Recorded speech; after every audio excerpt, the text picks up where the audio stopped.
we human beings, we are the makers, the devisers, the inventors. Coming up on Philosophy Talk, the philosophy of Daniel Dennett. A wide-ranging thinker who wrote about consciousness, free will, religion, evolution, and more.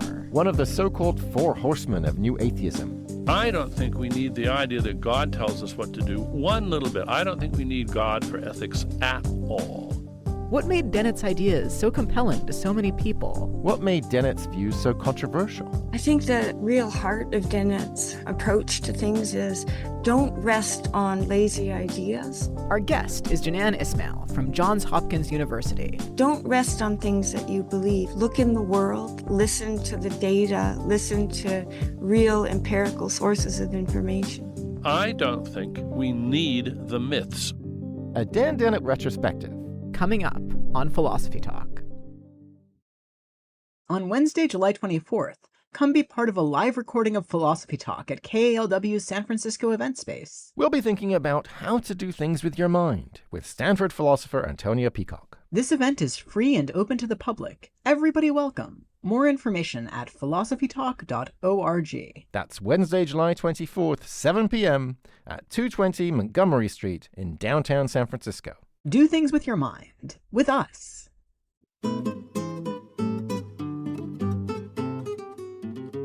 If nothing is without a cause, can we ever have free will? Is consciousness just an illusion? Does evolution explain the way our minds work? Welcome to Philosophy Talk, the program that questions everything. Except your intelligence. I'm Josh Landy. And I'm Ray Briggs. We're coming to you via the studios of KALW San Francisco Bay Area. Continuing conversations that begin at Philosopher's Corner on the Stanford campus, where Ray teaches philosophy and I direct the Philosophy and Literature Initiative. Today, we're thinking about the life and thought of Daniel Dennett. Dan Dennett was a prolific American philosopher who passed away in April 2024 at the age of 82. He was famous for his philosophical writings on consciousness, free will, and evolution. Yeah, and he was also considered one of the four horsemen of the new atheist movement. He didn't believe in anything supernatural. He thought science could explain everything. Okay, wait a minute. Didn't he believe in free will? That seems a little hard to square with a thoroughgoing scientific worldview. I mean, look, wouldn't you have to believe that our brains do something completely uncaused every time they make a decision? That the laws of physics suddenly don't apply? Come on, Josh. He didn't believe in that kind of free will, the kind that's incompatible with our brains being subject to the laws of physics. He just thought free will was a matter of having control over your own actions instead of being coerced or manipulated. That was Dennett's whole deal. It was really cool. Instead of throwing away traditional concepts like free will, he just found a way to interpret them that was in keeping with a scientific worldview. Well, hey, that's not how he treated conscious experiences like the delicious taste of my Earl Grey tea. I mean, for that concept, he seemed to want to throw it away. He wanted to claim that these subjective experiences are like Santa Claus or the Easter Bunny. He said consciousness is an illusion. Well, maybe there's no contradiction there. He wanted to follow the science wherever it takes us. With free will, it takes us to a more sophisticated understanding of human autonomy. But with consciousness, it takes us to a skeptical approach. I don't know. I still think Dennett should have been consistent. He should have saved subjective experience the same way he saved free will. Well, that's one of the things we're going to be talking about today. We'll actually be listening to some excerpts from 2 episodes of Philosophy Talk, where Dennett was John and Ken's guest, Intelligent Design from 2006, and Neuroscience and Free Will from 2015. And we'll be talking about them with our old friend Jenann Ismael, professor of philosophy at Johns Hopkins. She wrote a whole book building on Dennett's ideas about free will, and she's going to help us untangle these different threads in Dennett's thought. But first, let's get a quick overview of Dennett's impact beyond philosophy from Ian Scholes, the 60-second philosopher. Ian Scholes. In his lifetime, Daniel Dennett was referred to as one of the four horsemen of new atheism, with Richard Dawkins, Sam Harris, and Christopher Hitchens. But that's kind of a biblical way to look at atheism, isn't it? Much less new atheism, whatever that means. Maybe old atheism was not as inclusive. Anyway, why would you name atheists after the four horsemen? Atheists want to end end times, not join the parade. It's like naming a cocktail after a teetotaler or making Donald Trump a marriage counselor. Also, the outrage, or whatever it is, about atheism has been muted since Madeleine Murray O'Hair died. Conservatism has shied away from religious belief. They might suck up to the Christian right, but we don't see Trump at prayer breakfast, now do we? True, he's selling his own Bible, but that's just branding, really. Entrepreneurs always bring out their own edition because it's out of copyright. It's free money. They still go on about woke. Wouldn't woke be godly, though? And immorality and right to life. But there's more gun thumpers than preachers out there. And if the name Trump comes out of a Christian mouth, it's usually to usher in more unborn, get the right kind of judges, elect the right kind of delusional politicians. Certainly there's a cult. But he's more like a teen idol, only old. His Washington acolytes even went to his trial dressed like him, remember? Ill-fitting blue suits and red necktie down to the crotch, like what Reagan used to wear, except he shelled out for a tailor. The point being, Dennett's crusade against God, if such it was, kind of hit a wall of jello. We don't care if people believe in God or not. We only want those gestures of respect, chosen at our discretion, to remain in place, saluting, placing hand over heart, not allowing boys in the girls' locker room, letting the Rio Grande dry up even as we stop people from crossing it, wishing for a second RAV4, maybe have an outer buffet or two at the local community college. Kierkegaard called belief in God a leap of faith, but according to Dennett, it actually comes from little mental hops over centuries. God accrued in our brain, in history, in society, slowly through the development of language and memes, stories, the imagining of beginnings. Keep in mind that Dennett was a very good charismatic teacher. He loved it when students argued with him. He was also a singer, sang hymns, played Bach, hosted Christmas carol parties every year. He made wine, knew how to drive a stick shift, taught his neighbors how to use a chainsaw safely. All in all, it seems, a good, bourgeois, full country living, intelligent Christian gentleman. Only thing missing is the faith. How is he different from so-called believers? Now, in the years before his passing, he was becoming alarmed by artificial intelligence. And he told in an interview, quote, "If we turn this wonderful technology into a weapon for disinformation, we are in deep trouble. We won't know what we know and won't know who to trust. We may become either paranoid and hyper-skeptical or just apathetic and unmoved. Both of these are very dangerous avenues, and they're upon us," unquote. Sound familiar? It alarmed him that AI is being developed to actually fool people into thinking it's human. Eventually, it is feared, or hoped, if you're an ardent capitalist, to replace us. Writing for free, acting for free, kind of like the replicants in Blade Runner, only instead of toiling on Mars, they're in show business, writing and making bingeable 7-part miniseries for Netflix that are watched by millions, only they're AI too. Dennett called them counterfeit humans and wanted to make them illegal while we still can. So what if counterfeit humans do come to be, manning the self-checkout lanes at drugstores, say, well, writing stump speeches for fascists? Counterfeit humans would make us real then, and we created them, making us gods, kind of, which makes any god we dreamt up also real. Well, okay, this is a fallacy, but the fuzziness of logic does not diminish the warm, cuddly fuzziness of the message. We invented a machine, if you will, that generates faith, and in return offers comfort and a reason to live. God may not be real, but he sure is effective. I gotta go. That almost made me believe in Ian Scholes. I'm Josh Landy. With me is my Stanford colleague Ray Briggs, and today we're thinking about the philosophy of Daniel Dennett. We're joined now by Jenann Ismael. She's professor of philosophy at Johns Hopkins University and author of many things at the intersection of philosophy and science, including How Physics Makes Us Free. Jenann, welcome back to Philosophy Talk. So good to be back. Thank you for having me. So, Jenann, you worked on some topics similar to those of Dennett, and you also knew him a little bit personally. What was he like? I actually didn't meet Dennett until 2016 after my book came out. And he was kind of an amazing person, larger than life. He contacted me after my book came out and just said, "Oh, I've just read your magnificent book and I have all sorts of things to say about it."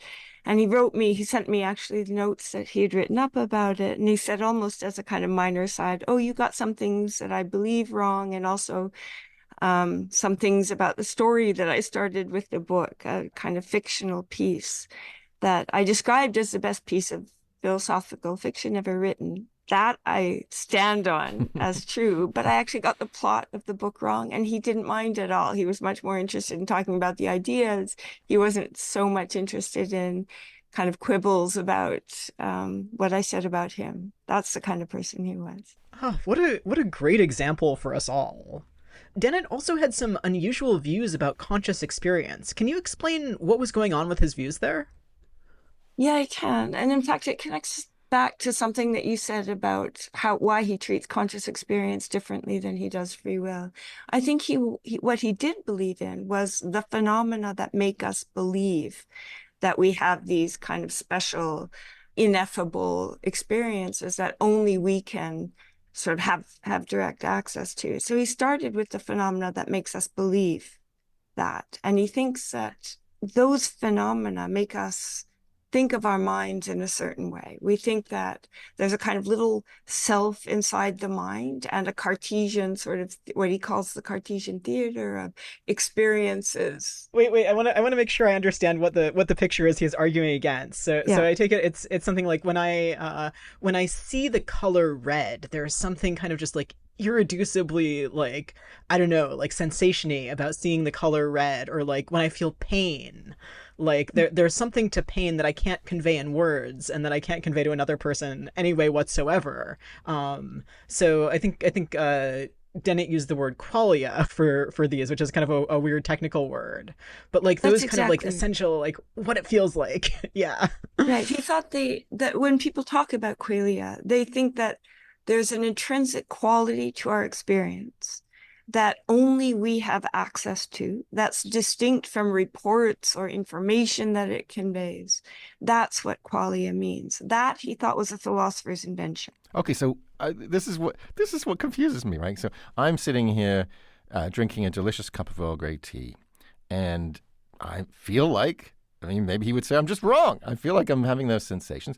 When I eat something with cilantro in it, I find it utterly disgusting because I'm one of those weird people with some kind of genetic difference. But I see all my friends eating it and having a wonderful time. So it seems pretty clear to me that something's going on in my sensory experience that's very different from theirs. I'll never fully know what it is like for them to taste cilantro as something delicious. They'll never fully know what it's like for me to taste it as something disgusting. Why should we reject that way of thinking about things? Right. So dissect what you said there. Of course, it's true that there's something different that's going on with you. For example, you're not liking it. Your face is going to show a particular look. You're not going to eat it. You're not going to pursue it. There's all kinds of things that other people can see about the way that you behave and the function that cilantro, or the impact that cilantro has on you, and the way that your behavior is organized around that. In addition, you'll be inclined to say things like, I don't like that. You'll report that your experience is bitter or unpleasant. Dennett was happy with all of that, with all of the visible behavioral and functional differences that you can report and that other people will be able to observe in you. What he didn't think is that when you get rid of all of that, there's some ineffable remainder, the intrinsic quality of your experience that's over and above all of that. But, I'm a Proustian, and I have to believe in that intrinsic quality. Why is it so, if there isn't anything left over, then why is it so hard to characterize? Why do we need poets to use, pyrotechnics of language to convey to us the way in which, the sunlight feels on our face dappling through leaves, or the way in which something tastes on our tongue? It seems like, if you're with Dennett, you would just say, just observe the behavior, and that's all you need. You don't need all this poetry. So to a large extent, I'm with you on this. I share all of that, but I think there's a sympathetic a way of reading what Dennett says. There's a kind of frustrating thing that happens with Dennett, which is you read some of the rhetoric that he uses around some of his most controversial positions, and you feel like it's clear that he's wrong. And then you talk to him about it, and he's actually, what you end up with at the end of a conversation is a much more reasonable view. So I'm going to give you the parts of Dennett on qualia that I find actually quite persuasive. So what are you doing? And what is someone like Proust doing when they're describing their experience? They're taking something and they're giving you an articulated kind of reflection that shapes whatever's going on in them into a rather articulated, something that's articulated by the language with which they describe it. So there's no question that what Proust does is he takes whatever happens to him and he delivers you this linguistically articulated, beautiful package. Dennett's very happy with the process of reflecting on your language and the product of that process, which is a linguistic package that has all kinds of, words in it. And what he's not happy with is the idea that what that linguistic package that is the artifact of reflection, that there's something before that linguistic package that you're describing. You're listening to Philosophy Talk. Today we're thinking about the philosophy of the late Daniel Dennett with Jenann Ismael from Johns Hopkins University. What does neuroscience tell us about free will? In a moment, we'll listen to excerpts from a 2015 episode where Dennett joined John and Ken to tackle this question. John, Ken, and Dan, along with your comments and questions when Philosophy Talk continues.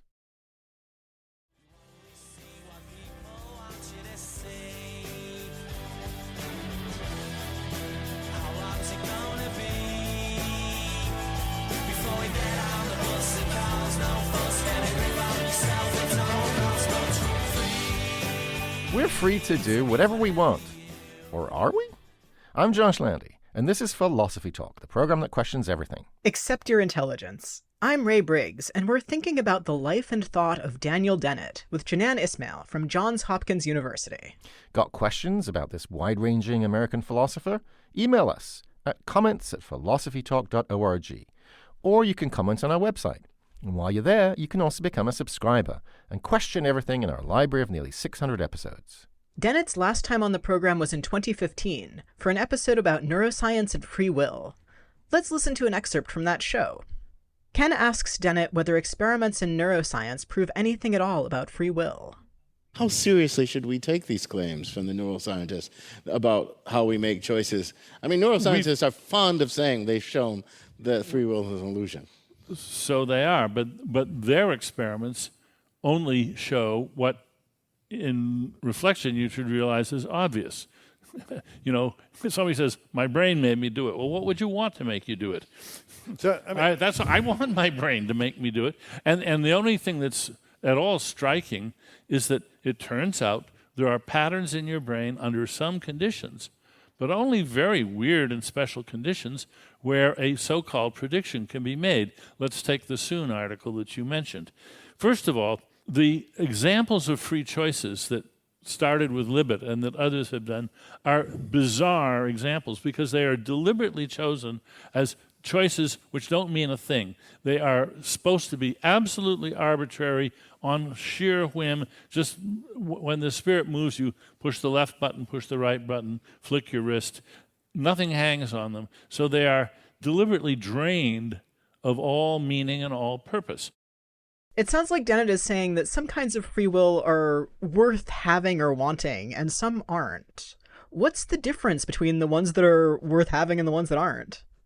Good. I mean, I was nodding all the way through that clip. I think the Libet, so the way that Dan thinks about free will and the way that all right-thinking people should think about free will is that when you're exercising your free will, paradigmatically, you're doing something like you're making a choice that's drawing on your plans and priorities and projects and the kinds of things that matter to you. And it's the capacity to develop exactly those things that makes us different from the things that we don't think of as having free will. And when you're making a deliberative choice of that kind, you're drawing on something that's deliberately in those Libet experiments completely sidelined. It's just not engaging the kind of machinery that we think of as characteristic of the exercise of free will. So I think he's right to say, look, that stuff's completely irrelevant.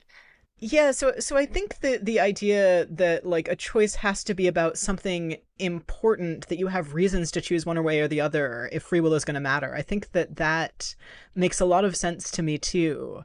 On the other hand, I feel like there might be a tension between that commitment and another commitment I have, which is that free will is about responding correctly to your reasons for doing something. So I worry that like if free will is about sort of listening to my reasons and not making explainable mistakes, but it matters to exercise free will in choices where there's a wrong answer, I'm then puzzled about how I can ever freely choose the wrong thing, which it seems like I can. So if I choose the wrong thing, seems like I'm not really responding to my reasons. What would Dennett say to that? So I think you have a notion of I in mind that's very different from Dennett's. So Dennett doesn't think that there is a single unified thing that is the me. He thinks that what we are is an embodied mind, and that our minds are irreducibly complex in the following way.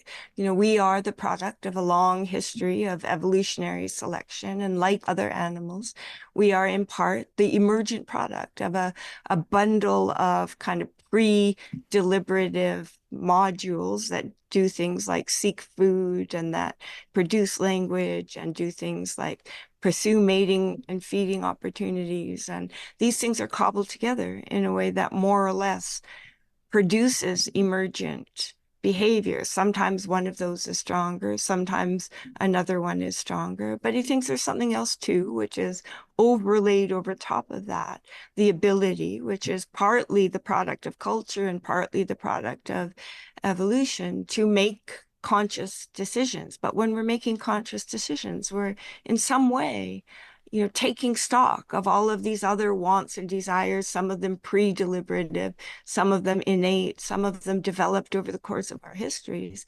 And we're saying, what do I want to do here? So when you wake up in the morning and you've got, on the one hand, you do have reasons to do things like sleep in. On the other hand, you have other reasons to do things like, no, I need to get up. And what you do in the end is the product of the combination of those things. So I don't think he would say in either case that there's a right or a wrong decision. One of them comes from you and one of them doesn't. Let's listen to another excerpt. So Dan here is following up his previous comments with a callback to the Roving Philosophical Report in that episode, which featured a magician explaining some of his tricks. We all know the game rock, paper, and scissors. If you ever get in a situation where somebody's just got your number and they're winning and winning and winning and winning, it's very spooky, because apparently in those cases you see that somebody really is either anticipating your choices very well or in some subtle way manipulating you. And that's what magicians are actually very good at. And there's been an arms race of sort of covert manipulation that human beings have been engaged in, since the Stone Age. Okay, are you willing to say on the basis of that kind of study? Because you're right, there are tons of studies that show that all these things seem to be controlling our behavior, of which we're entirely unaware. And when we offer an explanation of why we did what we did, it's mostly confabulation and it's missing all this. Does that help convince you that free will is an illusion? No, free choice it convinces me that free will is sometimes an illusion because some people set out to manipulate other people. Knowing that, if you know that you are a target of manipulation, you can, and if you know the latest stuff about what's being done, you can fend this off. And that is actually an important part of your freedom. So, Jenann, Dennett seems to be saying that all we need is absence of coercion, manipulation, etc., and then you've got free will. But is that really right? I think what he has in mind there is something a little bit stronger. So what is it to have free will? It's to be able to react and override something like coercion. So remember what coercion is in those examples. It's something that's trying to control your behavior in a way that bypasses your knowledge of it. I think free will has to be something like the ability to override, to have the last say, to react to anything that you know about. So as soon as somebody makes known to you, or as soon as you find out about the attempts to control your behavior, you have the last say. I think that some free will skeptics have wanted more, that I have not just the ability to notice when something or someone is interfering with me, but the ability to do otherwise, like whether or not something is interfering with me. What would Dennett have said about that? So what does the ability to do otherwise mean? It means the ability for me to do otherwise than I would have done had I not made the decision to do this. It can't be the ability for me to do otherwise than I did. Right, and that's kind of a crucial question, right? In the way in which Dennett is thinking about what free will is and what it isn't. If I understand correctly, he's saying, look, people like to talk about free will in those terms. Could I have done differently or not? If I couldn't possibly have done differently, then I'm not free in the sense that matters. And Dennett's saying, no, that isn't the sense that matters. The only real question is, were you coerced, affected? Could you rise above that? Could you, even if people were trying to tempt you to do something some way, Were you able to, assert your own autonomy in response to that? I don't quite understand why it isn't important whether or not I could have done differently. Seems like that surely makes a difference. It makes a difference to whether I feel like I was really free, whether I was really responsible, whether it was really down to me. Why does Dennett reject that? So when you say that, could have done differently, there's always the question, could have done differently given what? So if it's could have done differently given my past history or given, what's going on outside of me, the things that make people worry about free will do not show that given the environment or given the facts as they are outside of you, you couldn't have done differently. What they sometimes seem to mean is, yes, but could I have done differently given my own beliefs and desires and plans and projects? And I think Dennett would say to that, but those things are me. You're listening to Philosophy Talk. Today, we're thinking about the late American philosopher Daniel Dennett with Jenann Ismael from Johns Hopkins University. And we're listening to excerpts from Dennett's last appearance on the program in 2015, recorded at an undergraduate philosophy conference at Pacific University in Oregon. This one's from a member of that live audience. Thank you. My name is Big Daddy Bauer. I'm from Boise State University. My question is simply this. Is it maybe that in a compatibilist framework, we have free will in certain things and not in others? And in the compatibilist framework, if we don't have free will, could we know it? Let's pause that for a moment. Big Daddy Bauer is using a technical term here, compatibilist. So compatibilism is the idea that free will is compatible with determinism. Good point, Ray. Let's keep rolling that tape. Sound like being a little pregnant. What is free will in certain things, but not in others? I think that's a very good question, because we obviously have variable free will. Sometimes we're overcome with emotion, we're overcome with gluttony, with an obsession, with whatever. And we recognize that in ourselves. We recognize it's a human problem. And in fact, one of the interesting things to me about free will in this area is that over the centuries, we've invented helps, prosthetic aids to improve our free will. For instance, and we all know them, it's, don't buy the junk food and have it in the house because you won't be able to resist it if it's there. Or one of my favorites is the farmer who drops a quarter down the outhouse when he's pulling up his pants, and he swears and throws a $5 bill down after the quarter. And somebody says, "Why are you doing that?"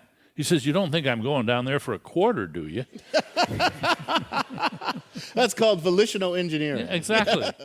Jenann, Dennett is talking about this volitional engineering stuff, ways that we can use our environments to scaffold our free will. Are there any new opportunities to do that in the digital age, or are there maybe some new challenges there?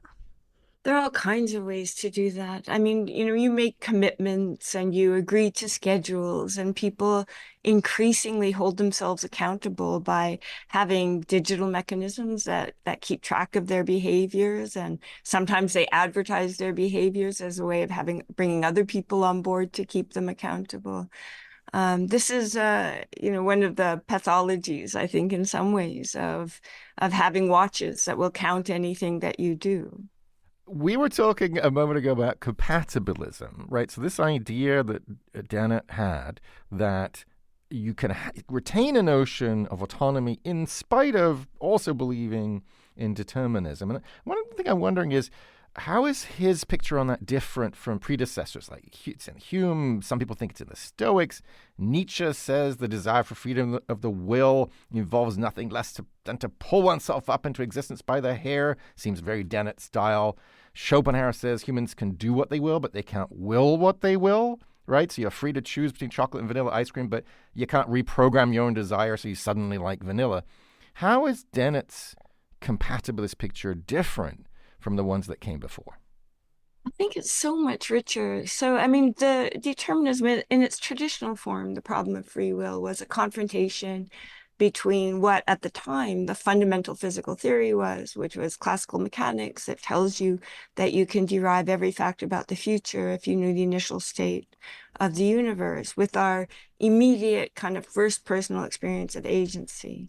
what Dennett did and what was sort of characteristic of the way that he approaches these problems is, instead of taking that sort of immediate confrontation between your intuition of being an free agent to act in any way you want and what the fundamental physics says, he filled in all of these layers in between. And he said, let's take a kind of side-on look and look at the evolution first of primitive creatures that have some sort of rudimentary control over their behaviors, and start to fill in the kinds of more sophisticated machinery between stimulus and response that was, on the one hand, the kind of early glimmerings of what would eventually be the sorts of highly evolved minds that we have. And I think once you fill in all of those immediate layers, you begin to see a route between the fundamental physics to something that looks very much like, in the way that he would put it, the kinds of free will worth wanting, where those two things are compatible in a way that they didn't look compatible from that initial confrontation. So, Jenann, we've got another audience question from that 2015 episode with John, Ken, and Dan. Thank you. I'm Caitlin from Lewis and Clark College. So if neuroscience did show that all of our actions could be predicted before we decided to do them, and so seemed to indicate that we didn't have free will, do you think it would impact society beyond philosophy at all, or is it just far too useful for us to think and act as though we have free will, and so we always will? Well, there's a lot packed into the ifs there. First of all, if neuroscience can predict what we're going to do, are the neuroscientists going to share their predictions with us in advance? And think about what that does. This is actually a subtle point. If they're going to publicly predict what we're going to do, then they have to calculate the effects of their public prediction on us. And that turns out to be an intractable problem. They can't do it. So there's a certain sense in which, even if determinism is true, and even if they can gather the evidence, they can't tell us. Jenann, what do you think would happen if neuroscientists, or maybe AI, could predict everything you're going to do? Would people just give up and stop believing in free will? I love this question. And I think what Dennett said about it is exactly right. So if they made known to us their prediction of what we could do, I call this I'm not sure if I'm allowed to use this word, but I call this the FU argument. Someone tells you their prediction of what you're going to do, you can turn around and thumb your nose at them and do exactly the opposite. That kind of self-control, that kind of ability to react in any way that you choose to your environment is partly what Dennett saw as absolutely central to the specifically human form of freedom. So, and it connects to the stuff about coercion. So the only way that someone can coerce you is if they try to bypass your kind of evolutionary endowment of that kind of self-control. All right, let's hear one more excerpt. Another question from the audience at that live recording in Oregon. Hi there, I'm Craig from Thomson Rivers University in Kamloops, British Columbia, Canada. And I was just curious, it's always seemed to me that the idea of the self and the idea of free will are closely linked. So can we have a self without the concept of free will? That's a good question for Dan Dennett, who's sort of tempted to at least revise the concept of the self. That's what a self is. The self is what does those actions. Just think about something very simple for a moment. Think about looking at yourself in the mirror. How do you know that's you? Because you know what you look like? No, but because you can go like this and watch the mirror reflection do the same thing. It's because you know what you are doing, and you know that you can perform these actions in the world, and when you see the mirror image perfectly in sync with it, that's how you know that you're looking in a mirror. And I think that right there we see that self-recognition and the capacity, the can-do, as John says, to act and to choose to act are really very tightly linked. I love this question. Can you say a little bit about this, Jenann? Can you say just a tiny bit more about Dennett's view of the self? Yes, this is one of the places where I think in some places he speaks misleadingly, as though the self is a kind of illusion, and uses some misleading analogies. I think what he said in response to that question was the more sophisticated view of the self, where he thinks there is a self, But the self is a sort of complicated product of a lot of pre-personal processing in the mind that ends up doing things like issuing all things considered judgments about what to believe, and can make promises, and more pointedly in this context, makes decisions, takes stock of its desires, its commitments, its plans and projects, and says, all things considered, this is what I'm going to do here. It's not some special object in the mind. It's not something lodged behind the pineal gland. It's not something that the neuroscientists are going to see if they subject all of the brain activity to kind of close microscopic scrutiny. And yet it's something real and efficacious. I really like this way of thinking about things. You're listening to Philosophy Talk. Today we're exploring the philosophy of the late Dan Dennett with Jenann Ismael from Johns Hopkins University.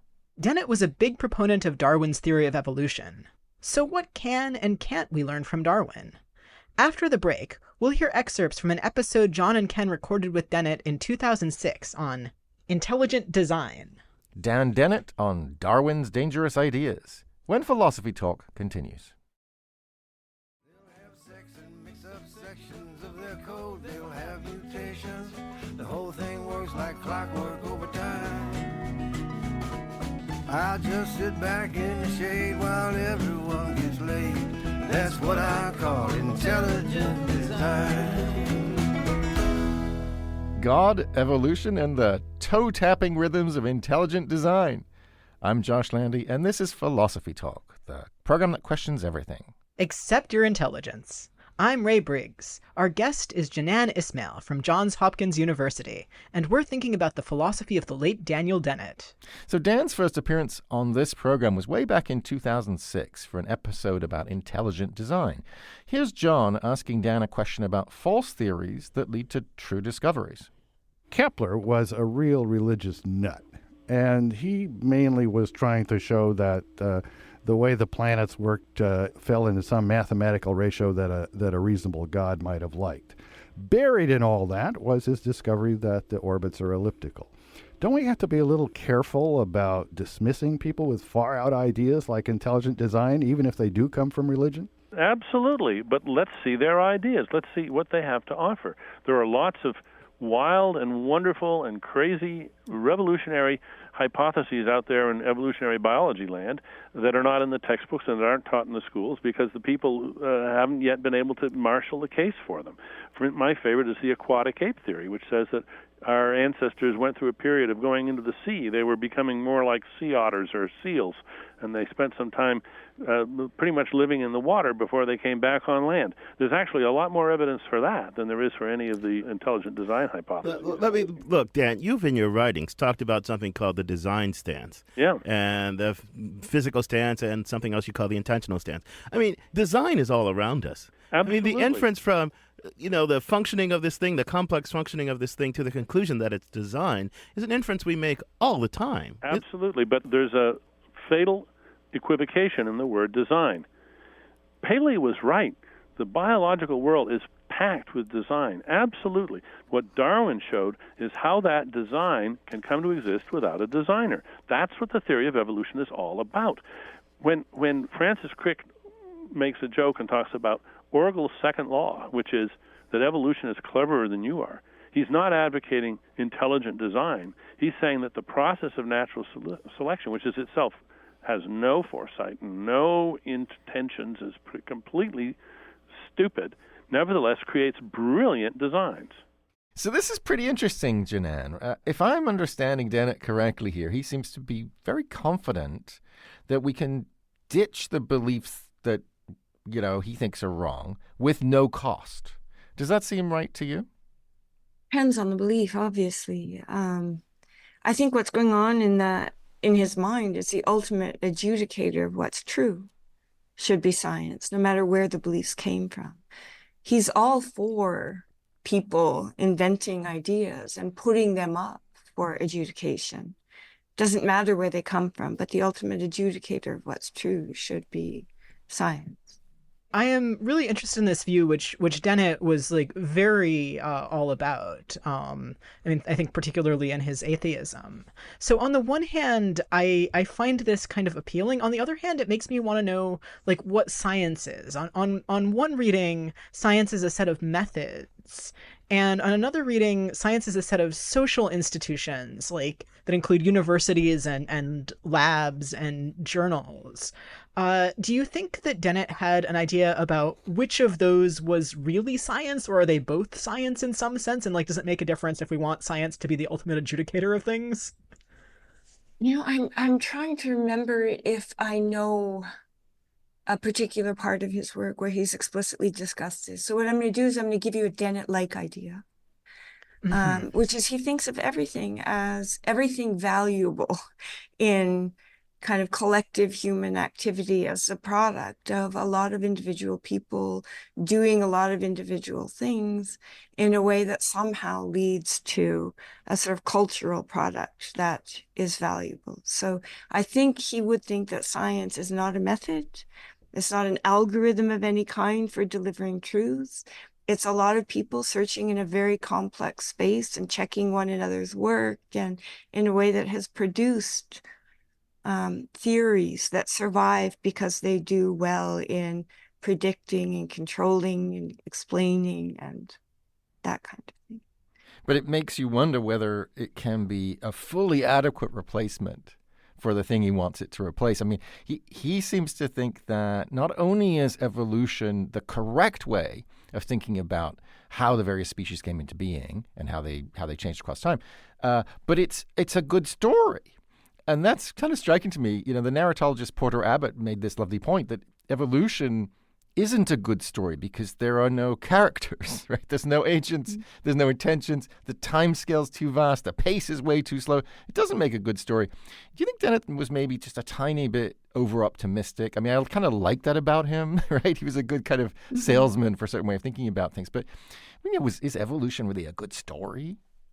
So it depends what you mean by good story. So stories play a lot of different functions. And I think Dennett would be all on board with saying they play, having enchanted stories about our own origins, for example, plays an important role in certain functions that we have. I mean, they help us imagine, maybe they make us behave better in certain contexts and so on. But he also thinks that they're incredibly dangerous, maybe because of some of the power that they have over making us behave. I think that he would think that the historical record for non-scientific ways of viewing ourselves has been pretty bad. It's justified all kinds of bad behaviors. One thing that science is really good for is getting rid of dangerous myths. Jenann, this leads really nicely into our next excerpt from that same 2006 episode. So in this excerpt, a caller has a question about a then recent article by our old friend Paul Bloom. There's an article that's in the Atlantic Monthly of December 2005, Is God an Accident? And I think while it goes into the biological basis of perhaps our belief in God, and I think that's interesting, this is a philosophy talk program, and I was wondering if you could comment on it from that standpoint, from the standpoint perhaps of the limitations or the way that we think based on evolution. One of the points they make in this is we're all creationists. We've evolved into being creationists. We must see patterns in things. It's part of our survival mechanism. So at any rate, I was just wondering if you knew the work of Paul Bloom and these other people that he mentioned, Scott Atran and Pascal Boyer and Not only do I know the work, I talk about it at some length in my new book, In Breaking the Spell. And I agree entirely that it is appropriate to look at the evolution of religious ideas and to look in the evolution of our own psychology and our biology to see why it is that these ideas have such a hold over us, why we have, if I may put it this way, such a sweet tooth for the idea of God. Why do we have a sweet tooth for sugar? That's an interesting evolutionary story. And we can tell the same sort of story about why we have a sweet tooth for the idea of God. This is really interesting. Let's say that we have some evolutionary explanation for why we have this sweet tooth for the idea of God, as Dennett says. Would that count as evidence that beliefs in God aren't true? What do you think, Jenann? No, it doesn't. I mean, there are some debunking explanations and some evolutionary explanations and some evolutionary explanations that aren't debunking. So one has to distinguish between what was selected and what was selected for, and the environment in which something was selected, and whether something that was selected in a certain environment and leads to behaviors in another environment that turns out to be disadvantageous. Jenann, you mentioned this distinction between debunking and non-debunking explanations. So, like, just for our listeners, a debunking explanation is one that, if it's an explanation of a belief, it explains sort of why the belief might seem to be true but isn't, and we shouldn't trust it. Whereas a non-debunking explanation explains why the belief might seem to be true and actually be true. Like, my beliefs that there are dangerous spiders in my environment, if they evolved to track the presence of dangerous spiders, are really likely to be true. And so that's non-debunking. Whereas my belief that sugar is a good thing for me to eat might be given a debunking explanation, because sugar maybe was a good thing for me to eat in my ancestral environments where it was rare, but not such a good thing for me to eat now in my current environment where it's too abundant. So given that distinction, do you think that evolutionary explanations of religious belief are debunking or non-debunking? I think they're debunking. So if they're based on the kind of instinct that we have to look for patterns, that was a good instinct because it leads us to find things like natural laws and to find regularities that we can project into the future. If it leads us to invent things that aren't there, is obviously not a good thing. In particular, when it leads us to invent things that then become alternative explanations or end the search for real causes, and it's not a good thing.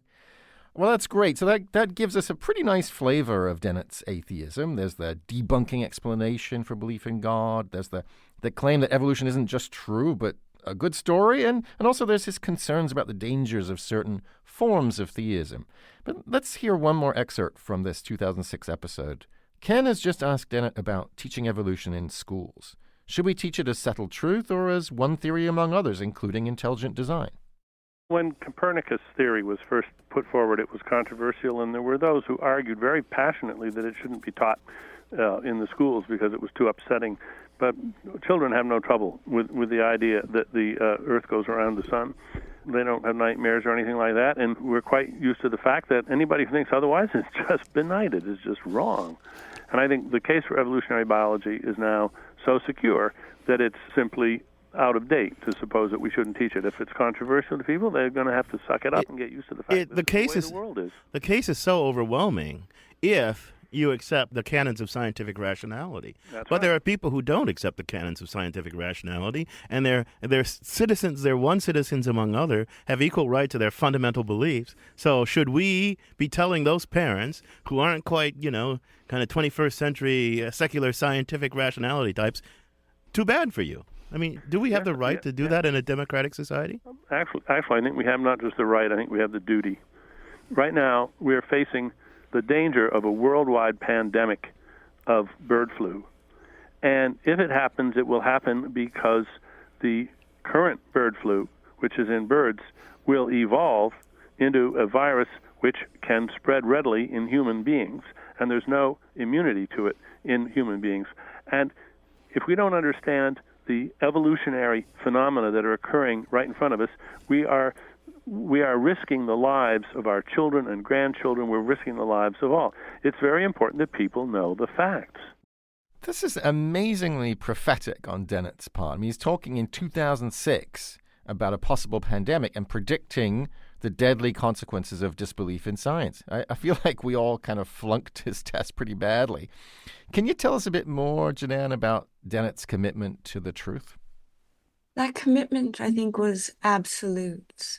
He sort of followed the science where it goes. And I mean, I think the thing about the science, and in contrast with sort of other kinds of origin stories for us, in the case of evolution, is it's a sort of universalizing story, and it's responsible not just to cherished beliefs or that we have about ourselves. It's responsible to the phenomena of nature.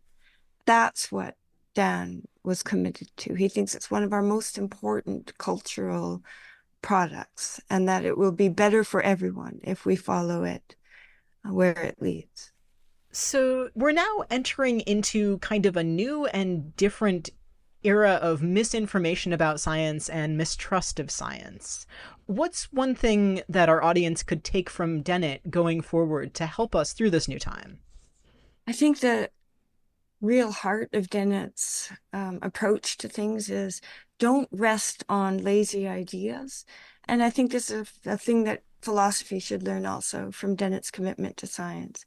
Don't rest on things that you believe. Look in the world, listen to the data, listen to real empirical sources of information. Amen to that. Thank you so much for that inspiration, and thanks so much for everything that you have shared with us today. Thanks so much for having me. It's great to be back. Our guest has been Jenann Ismael, professor of philosophy at Johns Hopkins University, and author of many wonderful things, including How Physics Makes Us Free. So, Ray, what are you thinking now? So I did want to recommend my favorite Dennett, story, which is one that Jenann alluded to earlier in the show. It's called Where Am I? And it's just this delightful work of science fiction that raises deep questions about the self. I recommend that our listeners check it out. That's a great idea. We're going to put a link to that and to everything else we've mentioned today on our website, philosophytalk.org, where you can also become a subscriber and listen to the episodes we've been dipping into today, plus nearly 600 more.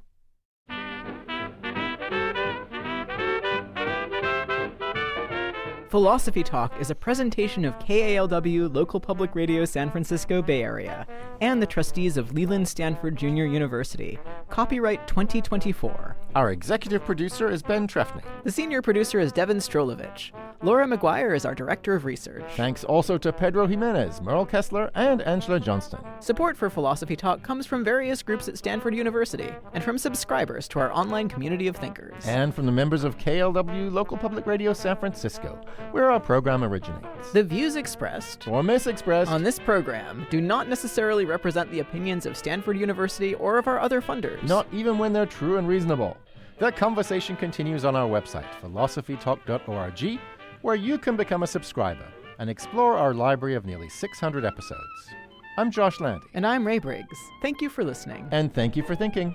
Honestly, what is the appeal of the new atheists? It's a retreading of old arguments, only less eloquently stated. Try Sartre. Thanks for a better read.